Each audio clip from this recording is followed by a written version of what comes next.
It's happening right now. U.S. Attorney General Pam Bondi, holding a press conference. She's announcing actions against the state of Maryland for Maine for Title IX violations. Take a listen. This is from the Maine Attorney General to the Department of Education. We will not sign the resolution agreement. We do not have revisions or a counterproposal.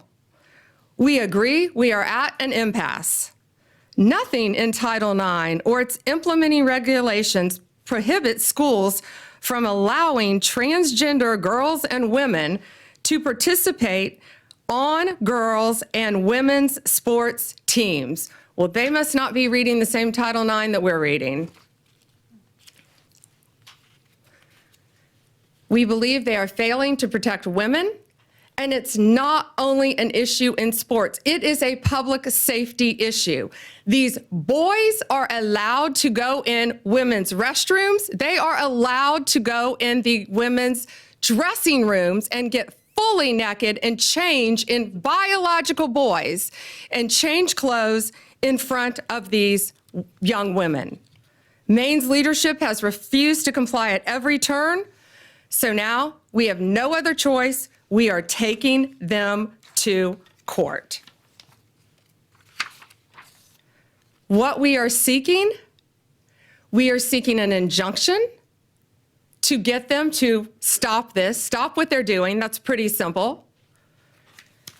And we are seeking to have the titles returned to the young women who rightfully won these sports. And we are also considering whether to retroactively pull all the funding that they have received for not complying in the past. And I'm so proud of these brave young women standing behind me. I see and lots of parents in the front too, and I've met you. Thank you to the parents for supporting your daughters and telling them it's okay to fight back and stand up for what they believe in. Some of these young women have endured vicious injuries too as a result of boys playing in their sports. It's my honor now to introduce to you our Secretary of Education, Linda McMahon.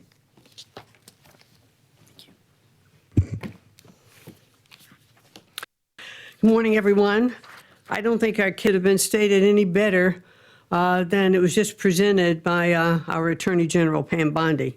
And I thank you very much for your participation this morning, and I will echo Attorney General's comments about how brave these women are, these young women.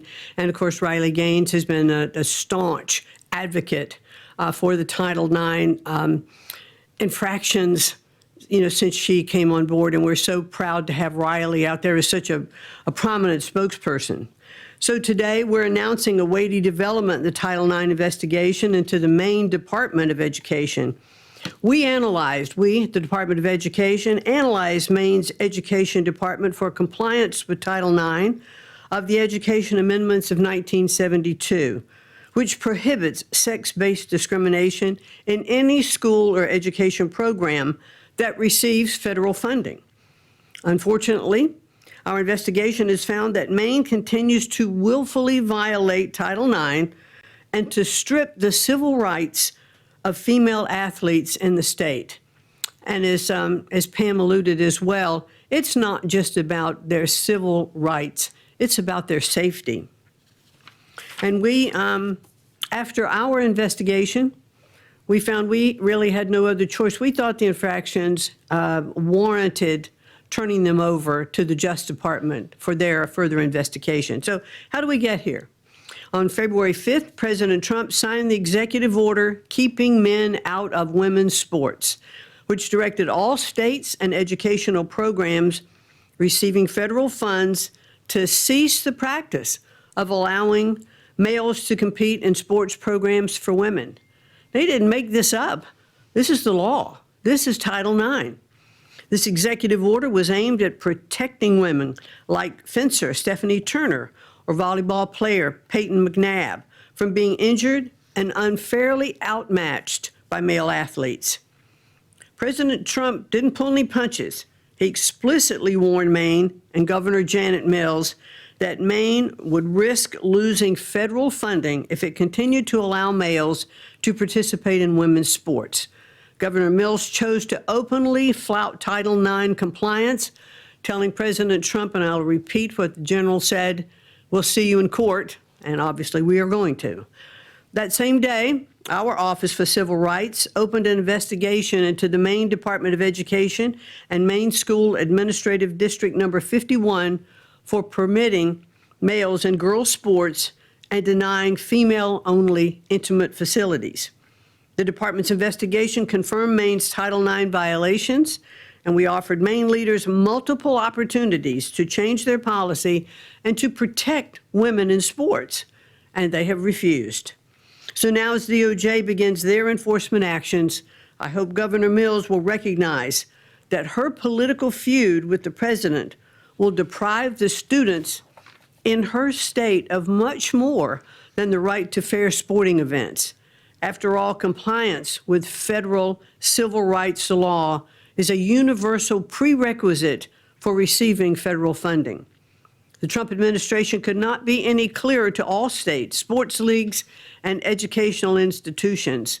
We take the violations of women's civil rights very seriously. I have 3 granddaughters, and I want to make sure that they are treated fairly and that they aren't exposed, in dressing rooms. We want to make sure that if you open women's sports or intimate facilities to males, you expose yourself to federal civil rights investigations. Governor Mills will definitely get her wish. We thank you all for being here this morning. Look forward to seeing you later. Thank you, Secretary. I'd now like to introduce to you State Rep Laurel Libby from Maine, who has been a champion for these young women in the state of Maine. And thank you, Representative. Thank you, Attorney General Bondi. It's unfortunate that we have to be here today because Governor Mills and legislative Democrats, along with the Maine Principals Association, continue to persist in discriminating against Maine women and girls. They are out of alignment with 2/3 of Mainers who believe that biological males have no place in girls' sports. Earlier this week, MSAD 70 School Board voted unanimously to align with Title IX. They're in alignment with 2/3 of my fellow Mainers. And I would encourage other school boards throughout Maine, I would exhort you to speak up for Maine girls similarly and vote to align with Title IX. I thank you to the Trump administration and AG Bondi for taking action on behalf of our girls and helping to ensure a safe, fair, and level playing field in Maine. Thank you. President Trump, before he was elected, this has been a huge issue for him. Pretty simple. Girls play in girls' sports, boys play in boys' sports. Men play in men's sports, women play in women's sports. And he got to know a great young woman during that time named Riley Gaines, and we are all so proud and honored to have her here with us. Riley has been a champion nationally for this issue. Riley, please join us. Thank you. Well, goodness gracious, it's an honor to be here, to stand beside, of course, Secretary McMahon, Attorney General Bondi, these amazingly brave athletes, Representative Libby. But truthfully, I'm frustrated. I'm frustrated that we have to be here, that we as women have to stand before you all on national television demanding equal opportunities, demanding privacy in areas of undressing, demanding safety in our sports. Amazing to me that we are still here fighting this fight, that the Democratic Party has really doubled down, tripled down, quadrupled down on their ridiculous stance, but that's exactly what they've done. Let me tell you what sports has done in my life. Of course, in terms of athletic achievement, I very proudly finished my career as a 12-time NCAA All-American, a 5-time SEC champion, actually the SEC record holder in the 200 butterfly, making me one of the fastest Americans of all time, a 2-time Olympic trial qualifier, SEC Scholar Athlete of the Year, SEC Community Service Leader of the Year. The list goes on, but again, just to really reiterate, it's a lifelong journey. It's how I met my husband. It's what gave me my lifelong friends. It taught me how to be a leader. It taught me how to set goals and work to achieve those goals. All things that, of course, I'm utilizing in my life now beyond sports, that leadership in Maine, Governor Mills, Democratic leadership really across the nation, that's what they're denying girls and women of. I'm sure you guys saw the clips and the visuals that surfaced following President Trump's executive order signing of this EO, barring men from participating in women's sports within any educational program that receives federal funding. And it was the most amazing thing to be there. And you have all of these young girls. I'm talking 5, 6, 7, 8 years old. They've got their jerseys on, their sports uniforms, their big bows in their hair that they wear on the soccer field. That visual means more to me than I could possibly put into words, and that is what is at stake here. That is who Governor Mills is fighting, not Donald Trump. It's those little girls, and I believe that's sick. It's regressive is what it is. They do this under the guise of progress, indicating we are moving in the positive forward direction. No, what Governor Mills is doing, and again, Democratic governors across the nation, is deeply regressive and utterly misogynistic. Over the past 3 years, I've had the opportunity to speak to countless girls in Maine and again across the country, countless parents, coaches who all virtually say the same thing. Why wouldn't anyone protect my athlete? Why wouldn't anyone protect my daughter? Why wouldn't anyone protect me? I've talked to girls who have lost roster spots, of course, podium finishes. I've talked to girls who have been exploited and simultaneously exposed to naked men in intimate areas of undressing. I've talked to girls who have been severely injured in their sports due to a male player on the opposing team. For crying out loud, we have a female representative from Maine, Laura Libby, you just heard from her. She didn't tell you what happened to her. She lost her ability to vote and to speak on the House floor for defending girls and women, for posting about what was happening in Maine. No, this type of oppression didn't happen in Afghanistan. No, this type of censorship didn't happen in England. It happened right here in America under Democratic leadership. Again, this isn't progress. I would describe this as betrayal. Let this be a notice, these actions that we have seen put forward today by the Department of Justice, by the Department of Education, to all other states who are not willing to comply with federal law, that federal law being Title IX, which is very clear in how it was originally implemented, or at least it should be. We never knew we had to define this word sex until these both elected and unelected bureaucrats started to go through the back door and reinterpret this word to mean what they want it to mean. Originally implemented in 1972, it was only 37 words, very brief. Ultimately, of course, preventing sex-based discrimination. Let this be a notice, California, Minnesota, the likes thereof. If you do not comply with federal law, you do not get to reap the benefits of complying with federal law. Of course, one of those benefits being receiving federal funds. Women are protected and recognized under federal law, again, that law being Title IX. The U.S. government under President Trump, including the Department of Justice, including the Department of Education, will not stand by and ignore when the federally protected rights of women and girls are being violated. Again, that encounter between Governor Mills and President Trump went viral for really all of the right reasons. I think she thought she had this mic drop moment when she said, "I'll see you in court." Guess what? You will, because President Trump is a man of his promises. That was his campaign slogan. That's what we've seen delivered. Promises made, promises kept. This is another one. People, the American people, girls, women, boys, men, old, young, white, black, gay, straight, none of those identity factors matter. We want transparency and we want accountability. Again, we voted overwhelmingly in favor of that on November 5th. And accountability is back in the White House. So I stand before you all today, and I thank you, again, Secretary McMahon, Attorney General Bondi. I thank you on behalf of course, myself, but I think more importantly, my younger sister, of all the women and girls who have dreams, like I did when I was young, to achieve, to succeed in my sport and beyond. So thank you. Riley, thank you. And Zoe would now like to say something. Tell us about your sport too, Zoe. So I compete in soccer and indoor track and outdoor track. And like was mentioned previously today, I had to watch at the Maine Class B State Indoor Track Championship as my close friend and my teammate and other female competitors lost the state championship to a biological male.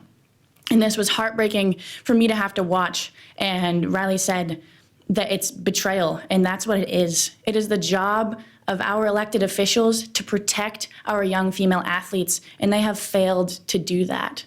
We walk into sports expecting to have a level playing field, and to walk into the state championship to see a biological male there and to lose to a biological male, that's betrayal.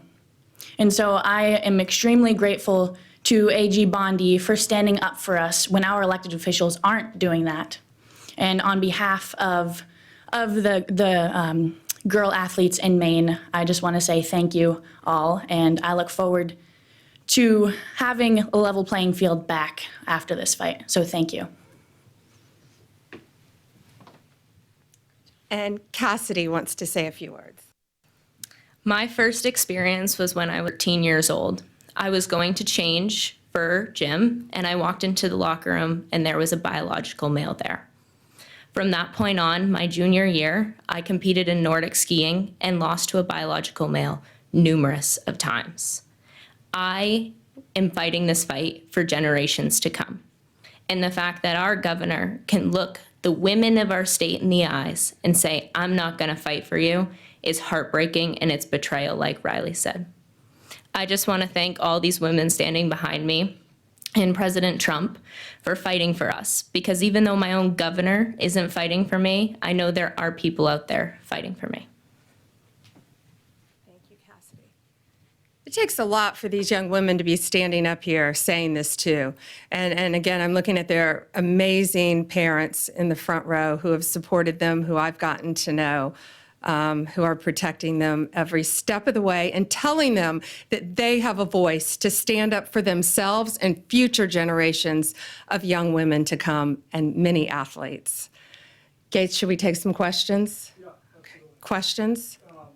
Mary Margaret, Daily Wire. Thank you, Attorney General Bondi.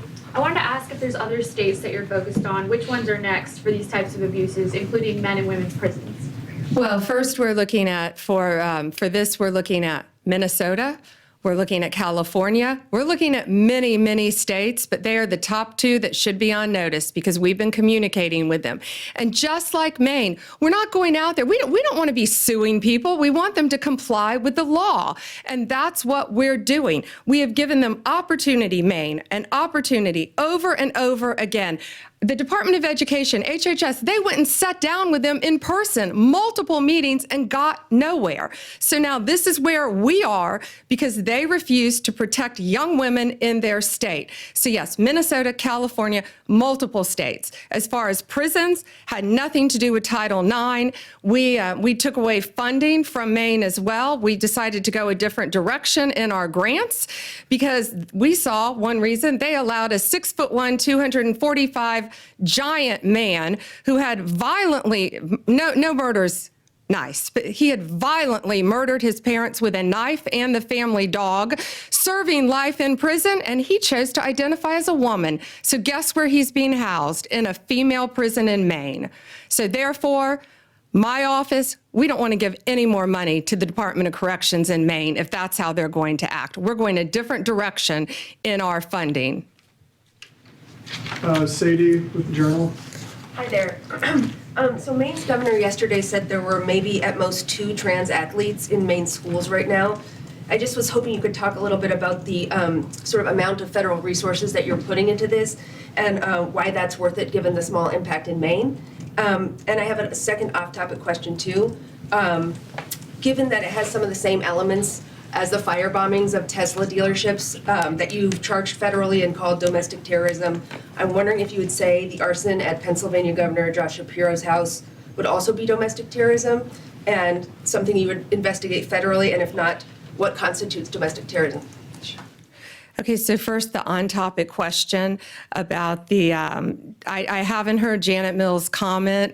Governor Mills said it's only a couple trans athletes. Well, I think those are boys who identify as girls wanting to beat girls in girls' sports. Well, if one young woman is in jeopardy, one, that's enough for us to be standing up here. One, no boy will be undressing in a girl's locker room. No boy will be walking in a woman's restroom. And no boy, when we're finished with this, will be beating young girls in sports. These young women many of them have trained, since you were in elementary school for your sport? Riley, when did you start swimming? 4 years old. They have trained their entire lives. Some of them have lost scholarships. They have lost regionals. They have lost state because of boys. I don't care if it's one. I don't care if it's two. I don't care if it's 100. It's going to stop, and it's going to stop in every single state. Tesla. You ask about, yes, Tesla. You ask about, so I spoke to Governor Shapiro. I think you're referring to his governor's mansion. I spoke to him. It is absolutely horrific what happened to him. Kash Patel also spoke to him. We have been praying for Josh, for his family. Those photos, it was horrible. I firmly believe they wanted to kill him. The defendant allegedly said he was going to use a hammer if he could have gotten to the governor. I've known the governor many, many years. It is horrible. And yes, we are working with state authorities to do, it's now a pending investigation, anything we can to help convict the person that did this and keep them behind bars as long as possible. David? Two questions, one on topic and one off topic. Sure. I'll start with the on topic. Minnesota and California, you mentioned you're looking at them. Are there active investigations into those states? Are there conversations? In which state do you expect to be next based on those conversations? Both. We have reached out to them. We have sent them letters. We're in the same posture we were in the beginning here with Maine. So let's see what they do. Let's hope they comply. Again, we don't want to sue anyone. We just want you to comply with federal law and protect girls, period. But yes, we are fully prepared to sue them and others that we will be looking at as well.